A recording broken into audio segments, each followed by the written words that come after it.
Hello friends, welcome to teaching Kishan YouTube channel. તો આપણે કંઈક ગુજરાતનો સાંસ્કૃતિક વારસો એટલે કે કલ્ચર ઓફ ગુજરાતની શરૂઆત કરી દીધી હતી, જેના લેક્ચર નંબર 1ની અંદર આપણે મોસ્ટ આઈએમપી ટોપિક શરૂ કર્યો હતો. એ ટોપિક હતો શિલ્પ અને સ્થાપત્ય કળા. તો શિલ્પ અને સ્થાપત્ય કળા પાર્ટ 1 ની અંદર આપણા ગુજરાતની અંદર જે પણ રાજપૂત રાજાઓ છે, હિન્દુ ધર્મની અંદર જે પણ રાજાઓ થઈ ગયા, જેમ કે મૈત્રક વંશની અંદર, સોલંકી વંશની અંદર, વાઘેલા વંશની અંદર, ચાવડા વંશની અંદર જે પણ મહાન રાજાઓ થઈ ગયા અને એમના દ્વારા ગુજરાતની અંદર કોઈ ઇમારત બનાવવામાં આવી હોય જે શિલ્પ અને સ્થાપત્ય કળાની દ્રષ્ટિએ મહત્વપૂર્ણ ધરાવતી હોય, એ બધા શિલ્પ સ્થાપત્યો ઇમારતો આપણે લેક્ચર નંબર 1ની અંદર જોઈ ગયા. તો જો તમે લેક્ચર નંબર 1 નથી જોયો શિલ્પ અને સ્થાપત્ય કળાનો પાર્ટ 1, તો એ ખાસ કરીને તમે જોઈ લેજો. આઈ બટન ઉપર લિંક મળશે, એના ઉપર ક્લિક કરો અને ખાસ કરીને લેક્ચર નંબર 1 તમે જોઈ લેજો. આ છે ગુજરાત કલ્ચરનો લેક્ચર નંબર 2, જેની અંદર આપણે શિલ્પ અને સ્થાપત્ય કળાનો પાર્ટ 2 જોઈશું. આજના લેક્ચરની અંદર હવે વાઘેલા વંશ પછી જે પણ મુસ્લિમ શાસકો આવ્યા અને એ મુસ્લિમ શાસકો દ્વારા ગુજરાતની અંદર જે પણ ઇમારતો બનાવી છે, જે શિલ્પ અને સ્થાપત્ય કળાની દ્રષ્ટિએ મહત્વપૂર્ણ રહી છે, તો એ બધી ઇમારતો આજના લેક્ચરની અંદર જોઈશું. તમારા માટે અહીંયાથી જે પણ મહત્વપૂર્ણ ક્વેશ્ચન બનતા હોય એ બધા ક્વેશ્ચનને મેં હાઇલાઇટ કરેલા છે અને એને તમારે ખાસ કરીને યાદ રાખવાના છે. બીજી વસ્તુ કે પ્રવાસન સ્થળો, તીર્થ સ્થાનો, એના ઉપર હું અલગ લેક્ચર બનાવીશ, તો એ આની અંદર નથી લીધા. સાથે સાથે ગુફાઓ, ગુફા સ્થાપત્ય છે એનો અલગ લેક્ચર આવશે, મહેલ એનો અલગ લેક્ચર આવશે, કિલ્લાઓ એનો પણ અલગ લેક્ચર આવશે. વાવ એ પણ આની અંદર નથી લીધી. તો વાવ છે, કિલ્લા છે, મહેલ છે, ગુફા છે, તો આનો હું ડેડિકેટેડ વિડીયો બનાવીશ, જેનાથી તમે અલગ તારવી શકો કે ભાઈ આ નામની ગુફા છે એ આ જિલ્લાની અંદર આવેલી છે, આ નામની વાવ છે એ આ જિલ્લાની અંદર આવેલી છે, આ મહેલ છે એ આ જિલ્લાની અંદર આવેલો છે. તો એનો હું અલગથી ડેડિકેટેડ વિડીયો બનાવીશ. તો શિલ્પ અને સ્થાપત્ય કળાની અંદર મેં એ લીધા નથી. ઓકે, ચલો તો શરૂઆત કરીએ છીએ શિલ્પ અને સ્થાપત્ય કળા પાર્ટ 2, જેની અંદર આપણે મુસ્લિમ શાસકો દ્વારા જે પણ ઇમારતો બનાવવામાં આવી છે એ આપણે જોઈશું. એમાં સૌથી પહેલા જ આવે છે કાંકરિયા તળાવ. હવે જો 13 નંબર સુધીની જે સ્થાપત્ય કળાની જે ઇમારતો છે એ આપણે પાર્ટ 1 ની અંદર જોઈ ગયા, તો આપણે 14 નંબરથી આપણે શરૂઆત કરીશું. તો 14મા નંબરે આવે છે કાંકરિયા તળાવ. ક્યાં આવેલું છે? અમદાવાદની અંદર આવેલું છે. હવે ગુજરાતની અંદર તમે જોશો ને કે મુસ્લિમ શાસકો દ્વારા જે પણ ઇમારતો સ્થાપવામાં આવી છે, જે કંઈક ના કંઈક શિલ્પ સ્થાપત્ય કળાની દ્રષ્ટિએ મહત્વપૂર્ણ હોય છે, એ બધી જ તમને અમદાવાદની અંદર, મોટા ભાગની તમને અમદાવાદની અંદર જોવા મળશે. તો કાંકરિયા તળાવ ક્યાં આવેલું છે? અમદાવાદની અંદર આવેલું છે, જેનું પ્રાચીન નામ અથવા શરૂઆતી નામ શું હતું? તો હોજે કુતુબ હતું. હવે હોજે કુતુબ એવું નામ કેમ રાખવામાં આવ્યું હતું? કારણ કે આ જે કાંકરિયા તળાવ છે એટલે કે હોજે કુતુબ છે, એની સ્થાપના કોને કરાવી હતી, એની રચના કોને કરાવી હતી? તો કુતુબુદ્દીન અહમદ શાહે કરાવી હતી. તો કુતુબુદ્દીન અહમદ શાહે ઈસવીસન 1451માં કાંકરિયા તળાવ એટલે કે હોજે કુતુબની રચના કરાવી હતી. કાંકરિયા તળાવ 34 કોણ ધરાવતું તળાવ છે, જે 76 એકરની અંદર ફેલાયેલું છે, તમે જોઈ શકો છો. કુતુબુદ્દીન અહમદ શાહે કાંકરિયા તળાવની વચ્ચે નગીના વાડીની પણ રચના કરાવી હતી. તમે જોઈ શકો છો કે આ જે કાંકરિયા તળાવ છે, આ કાંકરિયા તળાવની વચ્ચે અહીંયા તમે જે દેખાય છે ને તળાવની વચ્ચે, આ છે નગીના વાડી. તો નગીના વાડીની પણ રચના કરાવી, જેને બાગ એ નગીના પણ કહેવામાં આવે છે. ત્યાં અંગ્રેજ અધિકારી બારડોલે દ્વારા એક સફેદ મકાન પણ બનાવવામાં આવ્યું છે. હવે એ સફેદ મકાન બતાવું તો તમે એ જોઈ શકો છો ઇમેજની અંદર.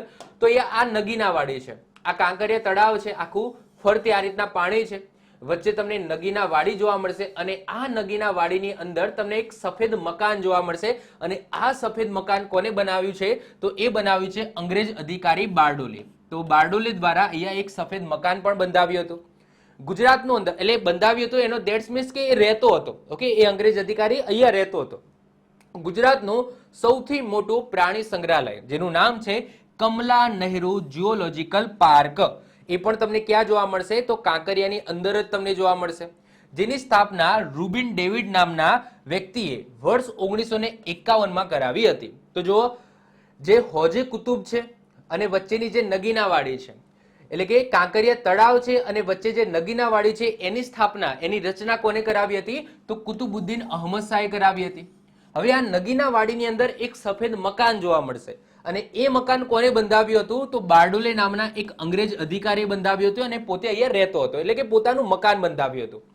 એના પછી આજ કાંકરિયા તળાવની બાજુમાં, આમ તો કાંકરિયાની અંદર જ કહેવાય છે, તમને પ્રાણી સંગ્રહાલય જોવા મળશે જેનું નામ છે કમલા નહેરુ ઝૂઓલોજિકલ પાર્ક, જે ગુજરાતનું સૌથી મોટું પ્રાણી સંગ્રહાલય છે. જે કોણે બંધાવ્યું હતું, બંધાવી દેટ્સ મીન્સ કે કોને શરૂ કરાવ્યું હતું? તો આન્સર આવશે રૂબિન ડેવિડ. ક્યારે? વર્ષ 1951 ની અંદર. ક્લિયર? ચલો આગળ વધીએ. આ જ કાંકરિયાની અંદર તમને જવાહરલાલ નહેરુ બાલ વાટિકા પણ જોવા મળશે. એના પછી આગળ વાત કરીએ. આ કાંકરિયા તળાવની અંદર તમને બાળકોની ટ્રેન જોવા મળશે અને એ બાળકોની ટ્રેનનું પણ નામ આપવામાં આવ્યું છે. તો બે નામ છે, એટલે કે બે ટ્રેનો તમને જોવા મળશે અને બંને ટ્રેનોના નામ યાદ રાખજો. એક છે અટલ એક્સપ્રેસ અને બીજી છે સ્વર્ણિમ જયંતિ એક્સપ્રેસ. તો કાંકરિયામાં ચાલતી બાળકોની ટ્રેનનું નામ એવું પણ એક્ઝામની અંદર કદાચ પૂછાઈ જાય. તો એકનું નામ છે અટલ એક્સપ્રેસ અને બીજાનું નામ છે સ્વર્ણિમ જયંતિ એક્સપ્રેસ. અમદાવાદ મહાનગરપાલિકા દ્વારા વર્ષ 2008 થી 25 ડિસેમ્બરથી લઈને 31 ડિસેમ્બર સુધી દર વર્ષે શેનું આયોજન થાય છે? તો કાંકરિયા કાર્નિવલનું આયોજન થાય છે. આ કાંકરિયા કાર્નિવલનું ડીપમાં વાત આપણે જ્યારે ગુજરાતના મહોત્સવ ભણીશું ત્યારે આપણે વાત કરીશું, જેમાં આપણે રણોત્સવની વાત કરીશું, પછી પોળો ફોરેસ્ટની અંદર જે મહોત્સવ થાય છે એની વાત કરીશું, પછી પતંગ મહોત્સવ થાય છે અમદાવાદની અંદર જે રિવરફ્રન્ટ છે ત્યાં, તો એની પણ વાત કરીશું. તો એનો આપણો અલગથી એક લેક્ચર આવશે. તો આ કાંકરિયા કાર્નિવલનું આયોજન અમદાવાદ મ્યુનિસિપાલિટી દ્વારા વર્ષ 2008 થી દર વર્ષે 25 ડિસેમ્બરથી 31 ડિસેમ્બર સુધી થાય છે. કાંકરિયા ખાતે ભારતનો સૌથી મોટો મુરલ પાર્ક બનવા જઈ રહ્યો છે, જેને એક નામ પણ આપવામાં આવ્યું છે ગુજરાત ગૌરવ ગાથા. શું નામ આપવામાં આવ્યું છે? ગુજરાત ગૌરવ ગાથા નામ આપવામાં આવ્યું છે, જેમાં ગુલાબી પથ્થરોનો ઉપયોગ કરવામાં આવશે. અને જે SBI નો લોગો છે, એટલે કે સ્ટેટ બેંક ઓફ ઇન્ડિયાનો જે લોગો છે એ કાંકરિયા તળાવમાંથી જ લેવામાં આવ્યો છે. તમે જોઈ શકો છો આ SBI નો લોગો છે અને આ આપણું કાંકરિયા તળાવ છે. તો કાંકરિયા તળાવને તમે ઉપરથી જોશો તો આ કાંકરિયા તળાવ છે, પાણી છે, વચ્ચે આ નગીના વાડી છે અને ત્યાં જવાનો આ રસ્તો છે. તો એવો ને એવો તમને દેખાય છે કે આ SBI નો લોગો છે. તો SBI નો લોગો છે એ પણ કોનાથી પ્રભાવિત છે, એટલે કે કોના જેવો છે? કોના જેવો નહીં, ક્યાંથી લીધો છે? તો કાંકરિયા તળાવમાંથી જ લીધો છે, એટલે કે કાંકરિયા તળાવનું જેવું સ્ટ્રક્ચર છે એ રીતના આ SBI નો લોગો બનાવવામાં આવ્યો છે. તો કાંકરિયા તળાવમાંથી તમારે આટલી વસ્તુ યાદ રાખવાની છે. કોને શું બંધાવ્યું કાંકરિયા તળાવની અંદર એ તમે ખાસ યાદ રાખજો. ક્લિયર? ચલો એના પછી નેક્સ્ટ આવે છે રાણી સિપ્રીની મસ્જિદ. એ પણ ક્યાં તમને જોવા મળશે? અમદાવાદની અંદર જોવા મળશે. સ્ટ્રક્ચર તમે જોશો તો બહુ નાની છે, પરંતુ એનું જે નકશીકામ છે એ બહુ જ અદ્ભુત છે. તો ઈસવીસન 1514માં મોહમ્મદ બેગડાની પત્ની, જેનું નામ હોય છે અસીની, તો રાણી અસીની દ્વારા અમદાવાદના આસ્ટોડિયા વિસ્તારની અંદર રાણી સિપ્રીની મસ્જિદ બંધાવી. એ તમે જોઈ શકો છો. આ દૂરથી વ્યૂ છે અને આ ક્લોઝઅપ વ્યૂ છે. સિપ્રીની મસ્જિદ, આ જે રાણી સિપ્રી આવું નામ કેમ આપવામાં આવ્યું? કારણ કે જે મોહમ્મદ બેગડાની પત્ની હતી રાણી અસીની, એનું જ એક બીજું નામ હતું સિપ્રી રાણી. ઓકે, એનું જ નામ હતું. તો આ સિપ્રી રાણી એ નામ કોનું હતું? અસીનીનું જ બીજું નામ હતું. તો સિપ્રી મસ્જિદ એ રીતના એવું નામ રાખવામાં આવ્યું છે. આ મસ્જિદ નાની હોવા છતાં નકશીકામ અત્યંત બારીક છે. તેની સુંદરતાને લીધે અબુલ ફઝલે તેને મસ્જિદ એ નગીના, યાદ રાખજો, અમદાવાદનું રત્ન કહ્યું છે. એક્ઝામની અંદર પૂછાય કે કઈ ઇમારતને, અથવા તો એવું પણ પૂછાય કે નીચેનામાંથી કઈ મસ્જિદને અમદાવાદનું રત્ન કહેવામાં આવ્યું છે. તો આવું પણ ક્વેશ્ચન પૂછાય તો આન્સર શું આવશે? રાણી સિપ્રીની મસ્જિદને. ક્લિયર? યાદ રાખજો, અમદાવાદનું રત્ન, જેને મસ્જિદ એ નગીના પણ કહેવાય, એનો મતલબ થાય અમદાવાદનું રત્ન. ઓકે, અમદાવાદનું રત્ન. તો મોહમ્મદ બેગડાની અન્ય એક રાણી હતી જેનું નામ હતું રાણી રૂપમતી. તો એમના નામની પણ મસ્જિદ તમને જોવા મળશે. એટલે કે આ નોંધ કરીને એક વાક્ય છે તમે યાદ રાખજો કે મોહમ્મદ બેગડાની એક બીજી પણ પત્ની હતું જેનું નામ હતું રૂપમતી અને એમની નામની પણ મસ્જિદ એક્ઝિસ્ટ કરે છે, અહીંયા આવેલી છે. ક્લિયર? તો મોહમ્મદ બેગડાની બંને પત્નીઓ અને બંને પત્નીઓના નામની તમને મસ્જિદ જોવા મળશે. મોહમ્મદ બેગડાની એક પત્ની રાણી અસીની, જેમને રાણી સિપ્રીની મસ્જિદ બનાવી, અને મોહમ્મદ બેગડાની એક અન્ય પત્ની હતું જેનું નામ હતું રાણી રૂપમતી, તો એમના નામની મસ્જિદ પણ તમને જોવા મળશે. ક્લિયર? તો આ નોંધ કરીને આ એક વાક્ય છે. ઓકે, નેક્સ્ટ વાત કરીશું 6થા નંબરે, એ છે દરિયાખાનનો ગુમ્મટ. એ પણ તમને ક્યાં જોવા મળશે? અમદાવાદની અંદર જોવા મળશે. હવે આ ગુમ્મટનો મતલબ શું થાય? તો આ જે ઉપરનો ભાગ છે ને, તો આને ગુમ્મટ કહેવામાં આવે છે. અને આ ગુજરાતનો સૌથી મોટો ગુમ્મટ છે. આ દેખાય છે? તો આ ગુજરાતનો સૌથી મોટો ગુમ્મટ છે. તો આ મકબરો અમદાવાદના શાહીબાગ વિસ્તારમાં આવેલો છે, જે દરિયાખાનના રોજા તરીકે પણ ઓળખાય છે. તો દરિયાખાનનો રોજો અને દરિયાખાનનો ગુમ્મટ આ બંને એક જ છે. આ ગુમ્મટ શબ્દ છે એ અહીંયાથી લીધો છે. ઓકે, અને આ મકબરો છે એટલા માટે પાછળ અહીંયા રોજો પણ લગાવવામાં આવે છે. આ મકબરો મોહમ્મદ બેગડાના અમીર દરિયાખાન દ્વારા ઈસવીસન 1453માં પોતાના માટે જ રોજો બનાવડાવ્યો હતો. દરિયાખાનનો ગુમ્મટ એ ગુજરાતનો સૌથી મોટો ગુમ્મટ છે, જેની અંદર તમે જોશો કે 6 ગુંબજ તમને જોવા મળશે. આ ઉપર એક મોટો છે અને અહીંયા તમને નાના નાના 5 ગુંબજ જોવા મળશે. તો ટોટલ વાત કરીએ તો ટોટલ 6 ગુંબજ અથવા તો 6 ગુમ્મટ છે. ક્લિયર? જે ઈરાની શૈલીનો આની અંદર પ્રભાવ તમને જોવા મળે છે. આ દરિયાખાનનો જે ગુમ્મટ છે એનું જે સ્ટ્રક્ચર છે એ ઈરાની શૈલીમાં બનાવવામાં આવ્યું હોય એવું તમને પ્રભાવિત કરશે. ક્લિયર? ચલો, એના પછી 17મા નંબરે વાત કરીએ છીએ સરખેજનો રોજો. તો સરખેજનો રોજો ક્યાં આવેલો છે? તો એ પણ તમને અમદાવાદની અંદર જોવા મળશે. હવે આ સરખેજનો રોજો કોના માટે પ્રખ્યાત છે? કયા સંત માટે પ્રખ્યાત છે? તો સંત શેખ અહમદ ખટુ ગંજબખ્શ સાહેબ એમનો આ રોજો છે. અને આ વ્યક્તિ કોણ હતા? તો અમદાવાદની સ્થાપના જ્યારે અહમદ શાહે કરી હતી ત્યારે આ વ્યક્તિ પણ એની અંદર સામેલ હતા. તો પ્રખ્યાત સંત શેખ અહમદ ખટુ ગંજબખ્શ સાહેબની દરગાહ અમદાવાદના સરખેજ ખાતે આવેલી છે, જે સરખેજના રોજા તરીકે પ્રખ્યાત છે.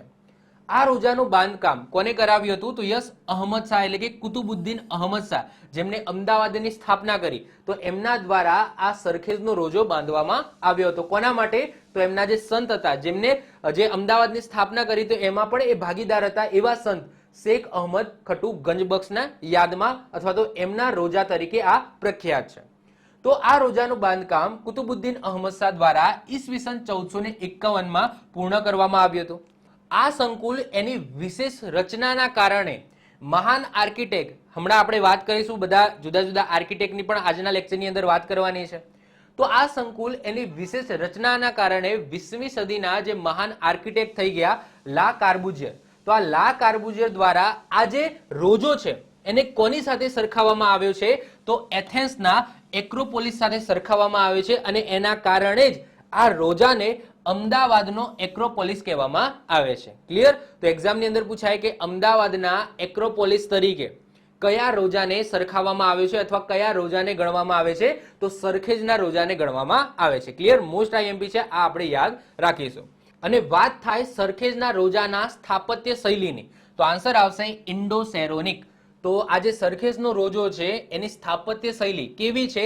તો ઇન્ડો સેરોનિકની જે શૈલી છે એ ટાઈપ બનાવવામાં આવ્યું છે. તો આ વાત થઈ ગઈ સરખેજના રોજાની. નેક્સ્ટ આવે છે 18મા નંબરે સીદી સૈયદની જાળી. તો એ પણ તમને ક્યાં જોવા મળશે? અમદાવાદની અંદર જોવા મળશે. જ્યારે એ બનાવવામાં આવી હતી ત્યારે 4 હતી, પરંતુ અત્યારે તમે જોશો તો એ 3 જ છે. ઓકે, એક નથી, એક એક્ઝિસ્ટ કરતી નથી, એક તૂટી ગઈ છે. કઈ રીતના તૂટી એ પણ આગળ આવશે.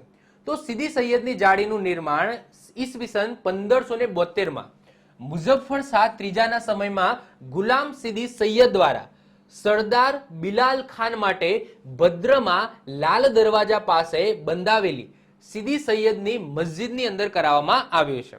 હવે આ જે સીદી સૈયદની જાળી છે એ કયા રાજાના સમયમાં બંધાઈ? તો મુઝફ્ફર શાહ ત્રીજાના સમયમાં, વર્ષ 1572.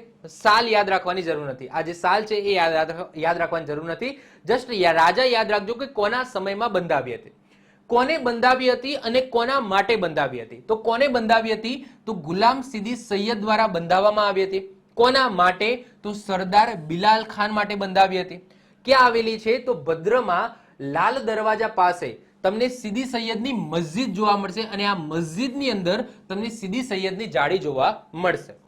સીદી સૈયદની મસ્જિદમાં 3 મોટી જાળીઓ તમને જોવા મળશે. 3 જોવા મળશે. અત્યારે પહેલા 4 હતી. ઓકે, તો કોઈ પુસ્તકની અંદર 4 લખેલું છે તો કોઈ ખોટું નથી, પરંતુ અત્યારે હાલની વાત કરીએ તો અત્યારે 3 જ છે. તો 3 મોટી જાળીઓ તમને જોવા મળશે. સીદી સૈયદની જાળી 4 મીટર લાંબી અને 2.25 મીટર પહોળી છે, જે એક જ સળંગ પથ્થરમાંથી બનાવવામાં આવે છે. આ કોતરણી કામ છે પથ્થરની અંદર, અને આ પથ્થરની અંદર આ રીતના કોતરણી કામ કરીને આ જાળી બનાવવામાં આવે છે. આ જાળીમાં વૃક્ષની ડાળીઓમાં રચાયેલી આકૃતિ તમને જોવા મળશે. એ તમે જોઈ શકો છો, આ વૃક્ષનું થડ હોય, એમાંથી આ રીતના ડાળીઓ નીકળતી હોય અને એની અંદર આ ફૂલ હોય, પંખુડીઓ હોય. તો એવી કંઈક કોતરણી કામ તમને આની અંદર જોવા મળશે. અહીંયા પણ તમને જોવા મળશે, અહીંયા પણ તમને જોવા મળશે. આ બે થોડી અલગ છે. તો આ જાળીમાં વૃક્ષની ડાળીઓમાંથી રચાયેલી આકૃતિઓ તમને જોવા મળશે.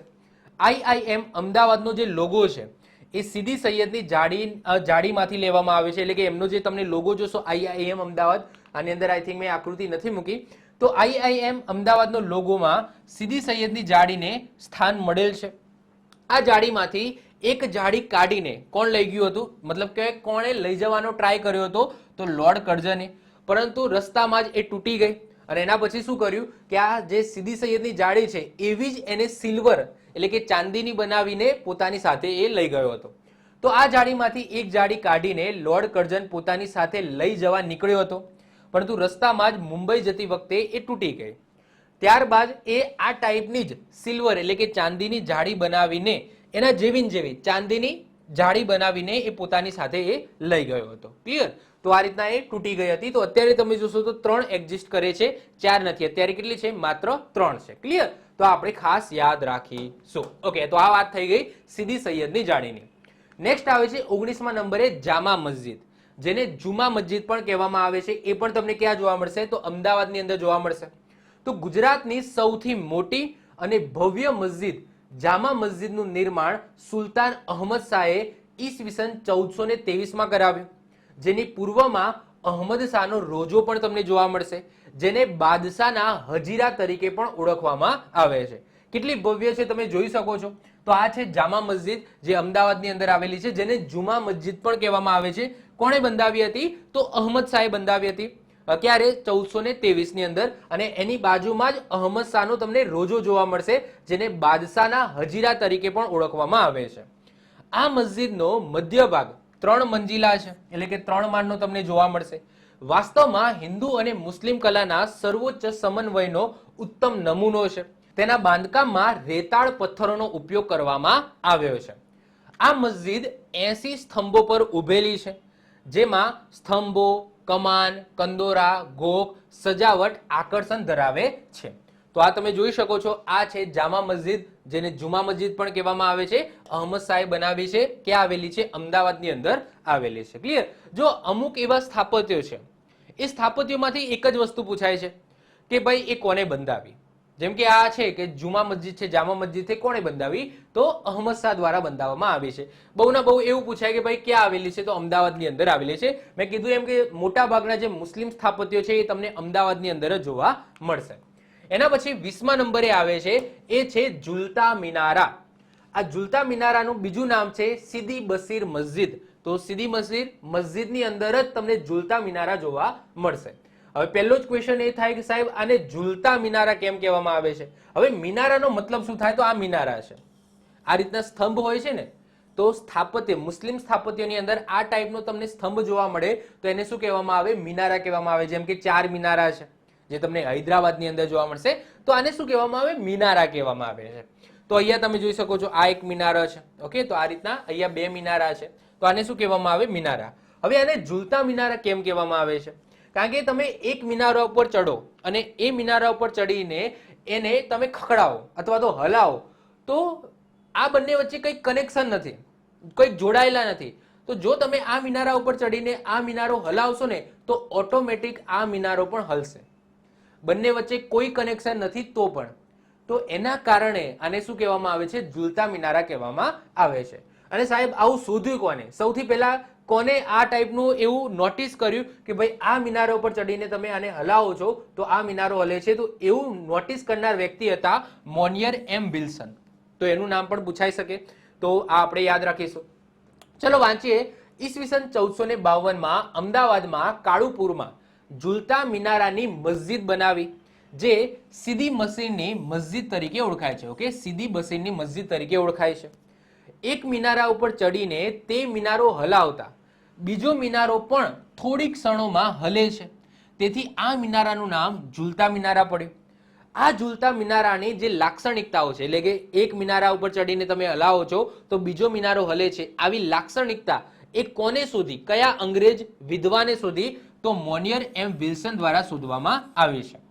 ઈસવીસન 1981 પછી આ મિનારા ઉપર ચડવા ઉપર પ્રતિબંધ મૂકવામાં આવે છે. એટલે કે અત્યારે તમારે જવું હોય અને ચેક કરવું હોય કે ભાઈ એક મિનારા ઉપર ચડીને હલાવો તો બીજું હલે છે, તો એ તમે અત્યારે ચેક નહીં કરી શકો, કારણ કે ઈસવીસન 1981 પછી આના ઉપર ચડવા ઉપર પ્રતિબંધ છે. કેમ? કારણ કે થોડો ઉપરનો ભાગ છે, હવે ઓબ્વિયસલી 1 બાય 1 બધા ટેસ્ટ કરવા માટે ચડે છે તો એ ક્યાંક ને ક્યાંક તૂટવાનો છે, તો ઉપરનો ભાગ થોડો ક્ષતિગ્રસ્ત થયો છે અને એના કારણે પછી પ્રતિબંધ મૂકવામાં આવ્યો છે.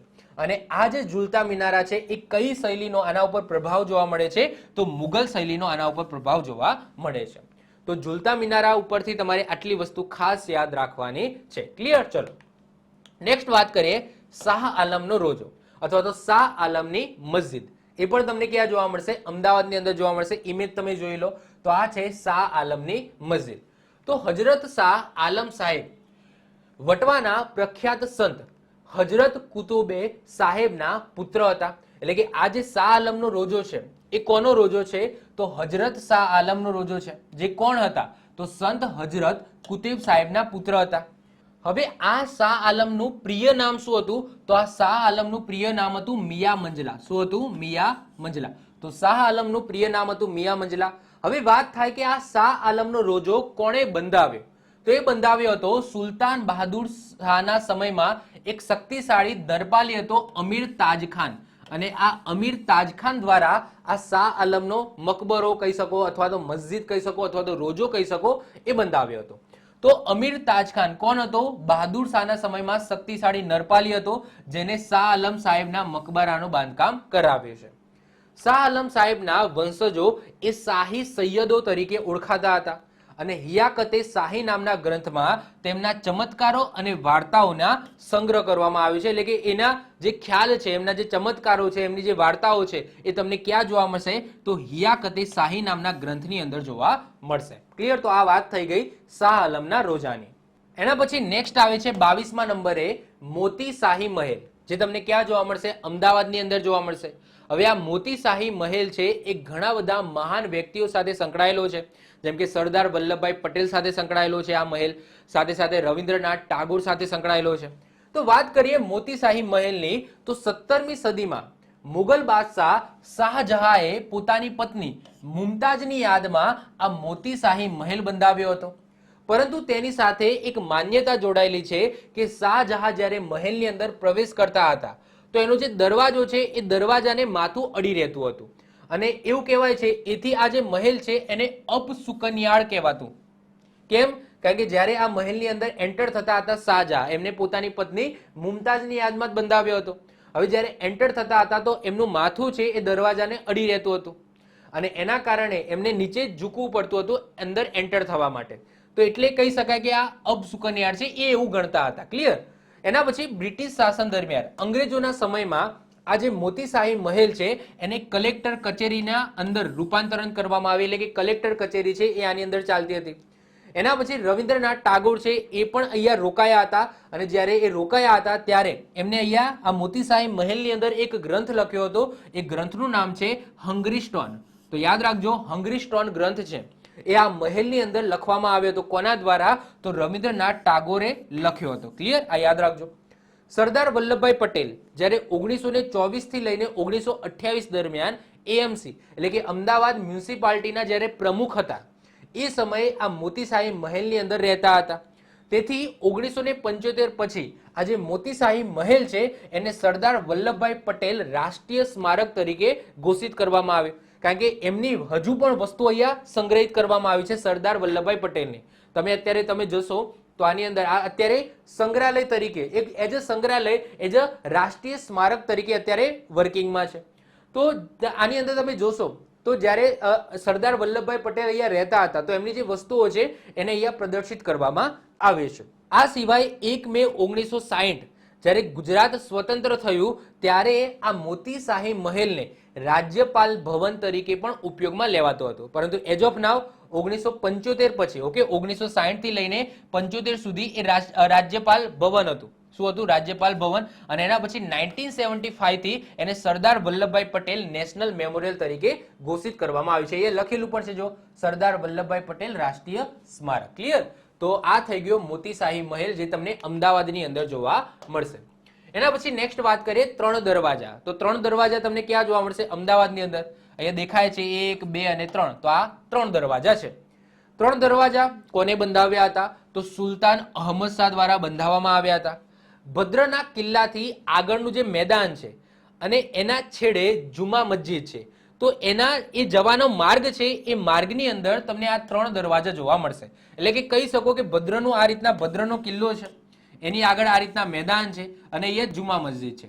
તો અહીંયા તમને એટલે કે આ મેદાન છે પૂરું થાય એન્ડિંગ, અને અહીંયા જુમા મસ્જિદ છે, તો અહીંયા તમને શું જોવા મળશે? 3 દરવાજા જોવા મળશે.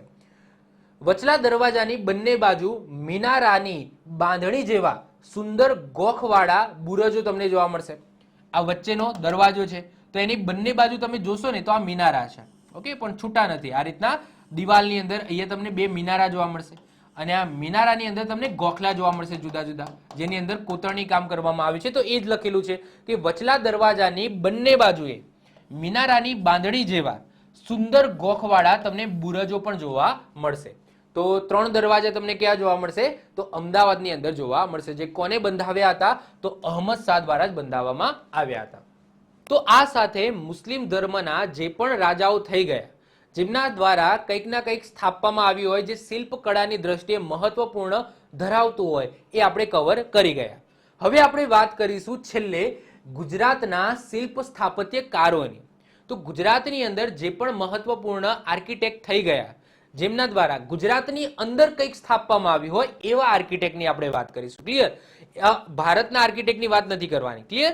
માત્ર ને માત્ર ગુજરાતની અંદર કંઈક એમને રચના કરી હોય, કંઈક સ્થાપ્યું હોય, તો એમના જે આર્કિટેક્ટ હોય, જે પણ સ્થાપત્યકારો હોય, એની આપણે વાત કરીશું. એમાં સૌથી જ પહેલા નામ આવશે, મહત્વપૂર્ણ છે, એ છે બાલકૃષ્ણ દોશીનો. તો બાલકૃષ્ણ દોશી, જેમનો જન્મ પુણેની અંદર થયો હતો 1927 ની અંદર, વિશ્વનો સર્વશ્રેષ્ઠ સ્થાપત્ય ક્ષેત્રનો એવોર્ડ, જેનું નામ છે પ્રિઝકર એવોર્ડ. શું છે? પુલિત્કર એ પાછો અલગ, એ એવોર્ડ અલગ, આ છે પ્રિઝકર. તો આ પ્રિઝકર એવોર્ડ જે આર્કિટેક્ટ ક્ષેત્રનો સૌથી મોટો એવોર્ડ ગણવામાં આવે છે. તો વિશ્વનો સર્વશ્રેષ્ઠ સ્થાપત્ય ક્ષેત્રનો એવોર્ડ પ્રિઝકર એવોર્ડ પ્રાપ્ત કરનાર એકમાત્ર ભારતીય વ્યક્તિ છે બાલકૃષ્ણ દોશી. આ ઉપરાંત એમને પદ્મશ્રી મળેલો છે, પદ્મભૂષણ મળેલો છે અને ફ્રાન્સ સરકાર દ્વારા order of arts and letters નામનો એવોર્ડ પણ મળેલો છે. બાલકૃષ્ણ દોશી હંમેશા પ્લાન સિટી અને રસ્તા મકાનો માટે સંશોધન કાર્ય કરતા હતા. અમદાવાદમાં સ્કૂલ ઓફ આર્કિટેક્ચર એટલે કે હાલ જે CEPT તરીકે ઓળખાય છે, એની સ્થાપના એમના પ્રયાસોથી જ થઈ છે. લા કાર્બુઝિયર, જે પોતે એક આર્કિટેક્ટ હતા, જેની વાત હમણાં આપણે કરીશું. તો લા કાર્બુઝિયર દ્વારા બનાવવામાં આવેલું સંસ્કાર કેન્દ્ર, આ સંસ્કાર કેન્દ્રની અંદર પણ બાલકૃષ્ણ દોશીએ સહાય કરી હતી. તો એવા મહાન architect Balkrishna Doshi most IMP છે, ખાસ આપણે યાદ રાખીશું. એના પછી બીજા નંબરે આવે છે લા કાર્બુઝિયર. તો લા કાર્બુઝિયર દ્વારા ભારતની અંદર જે ચંડીગઢ છે, આ ચંડીગઢ નગરની જે રચના છે, એ કોને કરાવી હતી? તો લા કાર્બુઝિયર આર્કિટેક્ટ કરી હતી. એટલે કે એનું જે પ્લાન સિટી, જે સિટી છે, એ સિટીની અંદર આટલા સેક્ટર હશે, જેમ કે ગાંધીનગરની અંદર સેક્ટર છે, એવા જ સેક્ટર તમને ચંદીગઢમાં જોવા મળશે. અને ચંદીગઢ છે એ પ્લાન સિટી છે. જે કોને પ્લાન કરેલું છે, એનું જે તમે કહી શકો આર્કિટેક્ટ, જે પ્લાનિંગ છે, પ્લાન સિટીનું જે પ્લાનિંગ છે, એ કોને કરેલું છે? તો લા કાર્બુઝિયરે કર્યું છે. અને એના અનુરૂપ જ આપણું ગાંધીનગર સ્થાપવામાં આવ્યું છે. એટલે કે ગાંધીનગરનો જે સેક્ટરોનો જે ખ્યાલ છે, એ ક્યાંથી લીધો છે? ચંડીગઢથી જ લીધો છે. ક્લિયર? તો લા કાર્બુઝિયર દ્વારા ભારતના ચંડીગઢ નગરની રચના કરી, જેને અનુરૂપ આગળ જતા ગુજરાતના ગાંધીનગરની પણ રચના કરાઈ. ચંડીગઢ નગરની રચના એ 3 ખંડમાં છે, જેમાં પ્રથમ ખંડ છે શીર્ષ. આ શીર્ષ ખંડની અંદર પ્રશાસનિક, રાજનૈતિક, નોકરશાહી ભવન તમને જોવા મળશે. એના પછી બીજો ખંડ છે શરીર અને ત્રીજો ખંડ છે પાદ. તો આ રીતના તમને 3 ખંડની અંદર ચંડીગઢ છે એ વિભાજિત થયેલું તમને જોવા મળશે.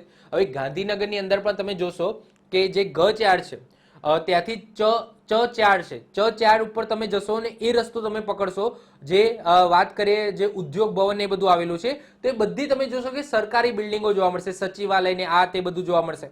તો એ રીતના જે સચિવાલય અથવા તો જે રાજનૈતિક છે, પ્રશાસનિક છે, એને એક બાજુ આ રીતના મૂકવામાં આવે છે.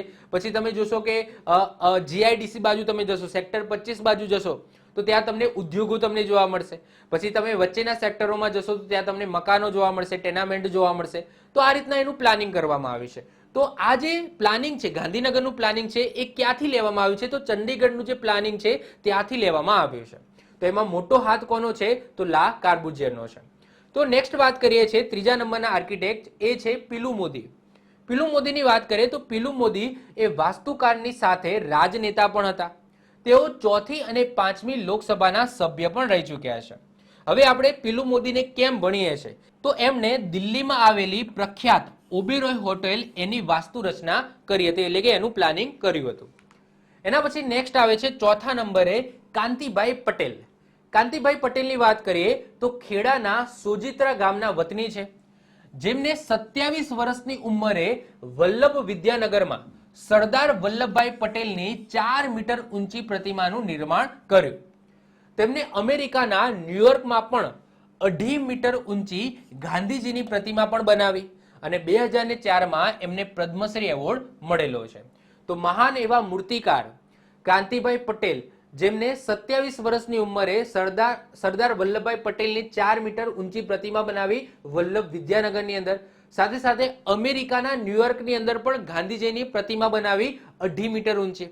તો એવા મહાન કાંતિભાઈ પટેલ શિલ્પકાર યાદ રાખીશું.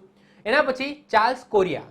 ચાર્લ્સ કોરિયાની વાત કરીએ તો અમદાવાદમાં આવેલ સાબરમતી આશ્રમની અંદર ગાંધી સ્મારક સંગ્રહાલય છે, તથા રાજસ્થાનના જયપુરની અંદર જે જવાહર કલા કેન્દ્ર છે એની રચના કોને કરાવી છે? તો ચાર્લ્સ કોરિયા. રચના ધેટ્સ મીન્સ કે શું? એનું પ્લાનિંગ. અહીંયા આપણે આર્કિટેક્ટ ભણીએ છીએ. ઓકે, તો આ બધા આર્કિટેક્ટ છે. આર્કિટેક્ટ મીન્સ કે શું? એ પ્લાનિંગ કરી આપે.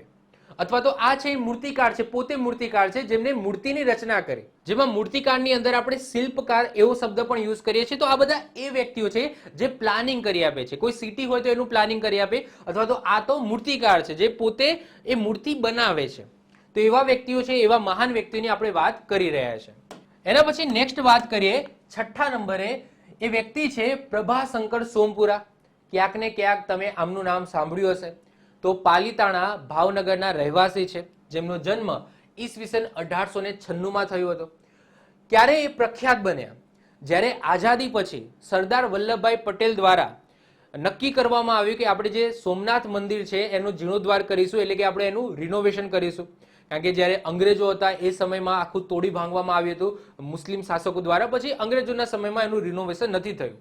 પછી આઝાદી પછી એ રિનોવેશન કરવામાં આવ્યું અને આઝાદી પછી એના શિલ્પકાર તમે કહી શકો અથવા તો આર્કિટેક્ચર કહી શકો કે આવું આપણું સોમનાથ મંદિર હશે.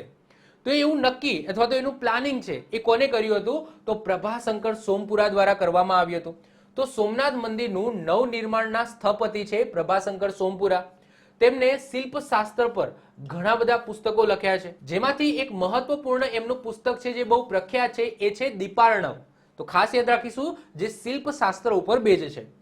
સોમનાથ મંદિરની સાથે સાથે પ્રભાશંકર સોમપુરા દ્વારા શામળાજી મંદિર, અંબાજી મંદિર, લકુલિશ મંદિર, રાણી સતી મંદિર જે અમદાવાદમાં છે, વગેરેના સ્થાપત્યમાં મહત્વની ભૂમિકા ભજવી છે.